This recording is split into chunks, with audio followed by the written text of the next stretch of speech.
وہ سعودی عرب کا مہمان خانہ مانگ رہے ہیں, ہمارا مہمان خانہ ان کا انتظار کر رہا ہے. لال حویلی پہ بالکل مغیرہ 2 لاکھ ریٹائر فوجی ڈیوٹی دینے کے لیے نکل آئے گا. باجوہ صاحب کے سمدھی کو بڑا تفصیلی سنا, خوش ہوں. مجھے آئین اور قانون جیتتا ہوا دکھائی دے رہا ہے. پلے برابر ہے, یہ نہیں بھائی ترازو اپنی جگہ قائم ہے, کچھ اور چیز پھنسی ہوئی ہے. آج اس کے برخلاف انہوں نے پارٹیسپیٹ کیا ہے اور اٹارنی جنرل نے کم و بیش 2 گھنٹے بحث کی ہے.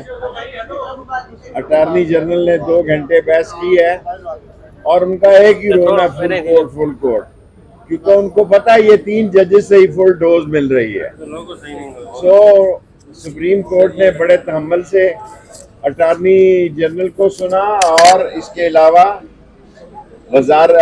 حمود الرحمان ڈیفنس سیکرٹری حمود الرحمان کو بھی سنا. حمود الرحمان باجوہ صاحب کے سمدھی کو بڑا تفصیلی سنا, خوش ہوں. اور میں نہ کہنا اگر تجھے سوال نہ کہہ دیں. سو باجوہ صاحب کے سمدھی کو بھی بڑا طریقے اور سلیقے سے سنا اور انہوں نے کہا کہ آپ جواب دیں شام تک یا صبح تک. اور وزارت خزانہ کے ایڈیشنل سیکرٹری بھی آئے ہوئے تھے اور مجھے ایسے نظر آ رہا, میرا احساس ہے, آئی کانٹ سے, میں نے 2-3 کیس زندگی میں تفصیلی سنے, پاناما اور رائل فارم اور دیبیا, اور یہ 4تھا کیس اپنی زندگی کا پورا تفصیلی سن رہا ہوں. مجھے آئین اور قانون جیتتا ہوا دکھائی دے رہا ہے اور مجھے ایسا دکھائی دے رہا ہے کہ سپریم کورٹ بھی آئین اور قانون کے تابع ہے. جو بھی فیصلہ دے گی وہ انشاءاللہ آئین قانون کے تابع ہوگا اور جمہوریت پاکستان اور انتخاب کے فائدے میں ہوگا. ٹھیک صحیح ہے. جب آپ جنرل صاحب کے ساتھ تھے, جنرل مشرف کے ساتھ, اس وقت آئین اور قانون کی جیت ہوئی تھی یا شکست ہوئی تھی؟ دیکھیں ویسے تو بہت سارے لوگ پیدا ہوئے تھے جو کہہ رہے ہیں کہ سعودی عرب والے مہمان خانہ دیں, وہ اور 1 سال ہو گیا بھائی ادھر وزیر اعظم ہے اور وہ سعودی عرب کا مہمان خانہ مانگ رہے ہیں, ہمارا مہمان خانہ ان کا انتظار کر رہا ہے. خوش ہو گئے ہو.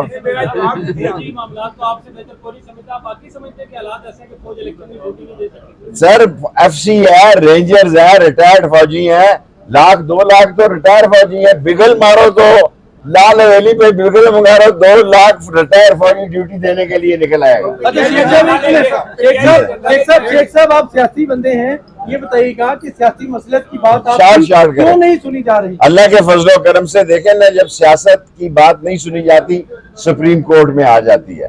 سو سپریم کورٹ آخری ادارہ, پاکستان کا آئین ذبح ہونے سے اور پاکستان کا قانون سپریم کورٹ ہی بچائے.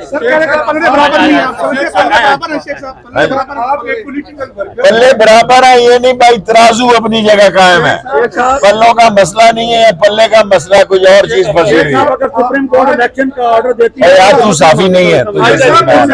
لاسٹ کوسچن, آپ پولیٹیکل ورکر ہیں اور الحمدللہ کوسچن کریں. ایک آدھ بار آ رہے ہیں, آپ یہ بتائیں آج فیصلہ جو آ رہا ہے, مجھے نہیں پتا آج آ رہا ہے کہ کل آ رہا ہے. میں کہہ رہا ہوں آج آ رہا ہے. اچھا, آپ کے منہ میں تو نہیں ڈال رہا, آج آ رہا ہے فیصلہ.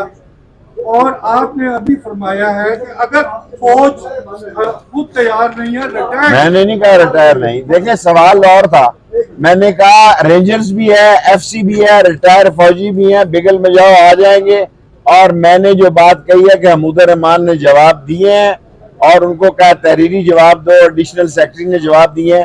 جو بات کہی ہے اس پہ ختم کرتا ہوں, فواد کرے گا کہ آئین اور قانون کی فتح ہوگی اور سپریم کورٹ پاکستان کے آئین اور قانون کا جھنڈا بلند رکھے گا. مستقبل کا, اس کی سمت کا فیصلہ کرے گا. آج اس عدالت کے سامنے سب سے بڑی جو عدالت ہے سپریم کورٹ, جو مقدمہ ہے وہ آئین پاکستان کا مقدمہ ہے اور وہ پاکستان کے عوام کے ووٹ کے حق کا مقدمہ ہے. پاکستان کے عوام کے حق کی اگر بات کریں تو اس حکومت نے پاکستان کے عوام کے کسی حق کو بخشا نہیں ہے ابھی تک. نہ کسی کی عزت, نہ کسی کی چار دیواری, نہ کسی کا جان و مال, نہ کسی کی آبرو, کچھ بھی آج محفوظ نہیں. اگر بات کرنے کا حق ہے تو وہ بھی سلب کر دیا گیا.